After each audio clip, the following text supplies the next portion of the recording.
I want to take it back to grassroots days, back when Toby wasn't big Toby, he was little Toby. Talk to me about growing up in Canada. Born in Canada, but I actually moved to Nigeria for like 4 or 5 years, like 2 years after. So that's when I really started discovering soccer. My uncle was a Chelsea fan, and I remember we'd go to the bars and like we'd watch all the Chelsea games and all that stuff, and then come home.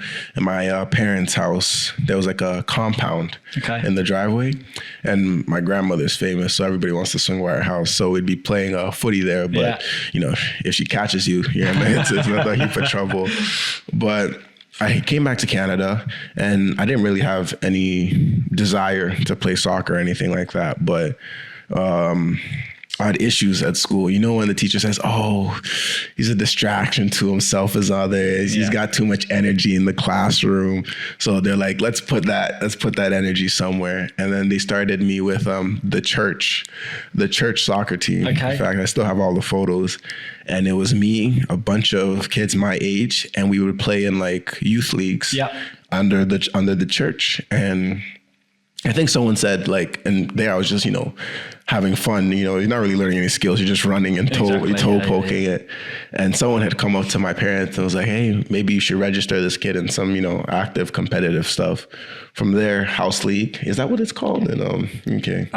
What's that, like it's like recreational, club, we just call it grassroots. Yeah. So that's when that started, like 2010.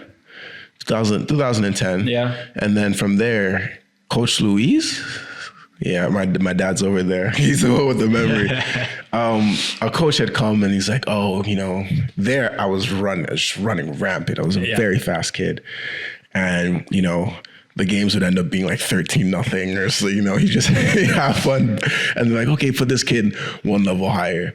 And then that's when I really started playing footy for real. I was like, maybe at the age of 11 or 10, really started having fun. And from there, it was just, I kept on going one step up until I ended up at a professional academy, which was Toronto FC at the time. Yeah. And that one was like, I spent my whole, call it my big 4-year grassroots thinking, it was just big fish, small pond, you know? I was just thought, nobody in this world could be as good as me. I got to Toronto FC and... Bit of a reality check. I was like, oh my God, there are people in this world that can actually play soccer. My God. But that was really cool. I was at TFC and it was my first taste of professionalism, if that makes sense. And for them, it was really, they were trying to adapt the kind of UK mythology or the European mythology of, these are very young kids. Yeah, they're trying to have fun. Yeah. But eventually some of these kids want to do this as a job, as a career. So they would really instill, we would train just like the first team, we would have our gym sessions. We would have this, make sure you wear your tracksuit on time, stuff like that. So I ended up spending 2-3 years in that academy and got, eventually, when did we leave? 2016? 2016, 2015, there's like a new management, new coaches come in, people got to move out, people got to move in. And that's where I ended up at Vaughan. And there was when I really started, cracking on with soccer. Cause now it was like, I got my first reality check of, you're not just cause you're good enough doesn't mean, you might fit in that place. So at first I was trying to take it, we were trying to go to school, NCAA, because, in the North American side of things, people it's not really let's go pro. It's let's get a scholarship. It's a strange focus on scholarship, go through the draft system and try to make it to the MLS right after. MLS So we did, it was 3 years of going, 2-3 years of, we played in our league, in fact, 3 years. In fact, my Vaughan team, to me, was one of my best teams. We were undefeated for 3 years. We won everything, all the cups, all the medals available, Ontario Cup, you name it, we won it.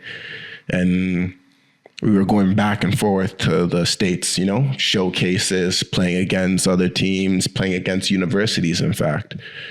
trying to get scholarships. People, you always have to do your school stuff. I ended up getting a few like D2 interests and then interests in Canada. But at the end of my school year, I was like, somebody hosted a camp. Mm-hmm.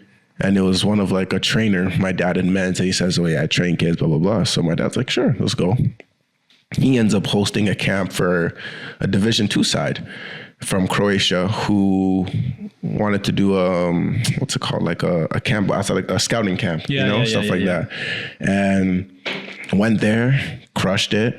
Me and my friend both got picked just like that. Boom. We're handed professional contracts and we're on the other side of the country. So talk to me about Croatia. First experience in Europe. Croatia was like, I'm getting a taste of the real thing. So it was me and a guy that I used to play with, Kyle Romich, and the two of us were like, of course we're going to say yes. Packed our bags. We flew there.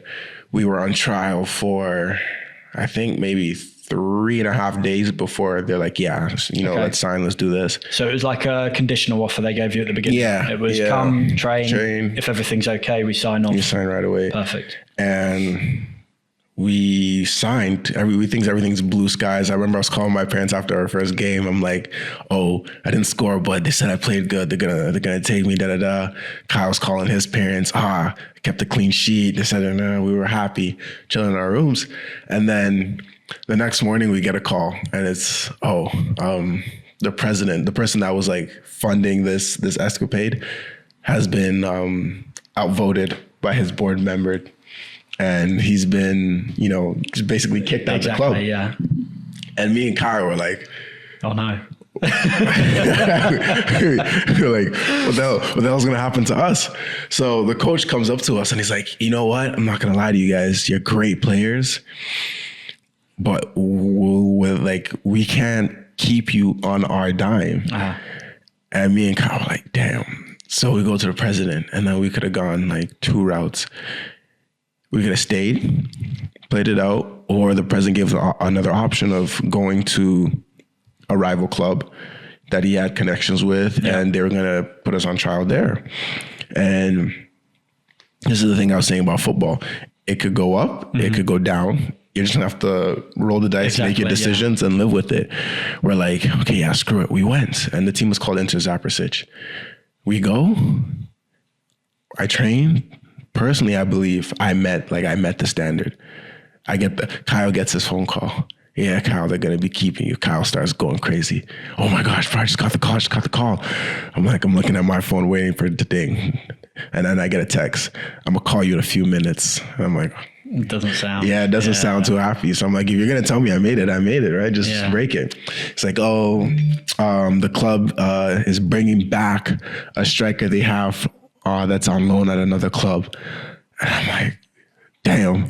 So what does that mean for me? And I go, it's not that they don't want to take you. It's just, there's no need to take you. I'm like, I was going to break down in my room crying.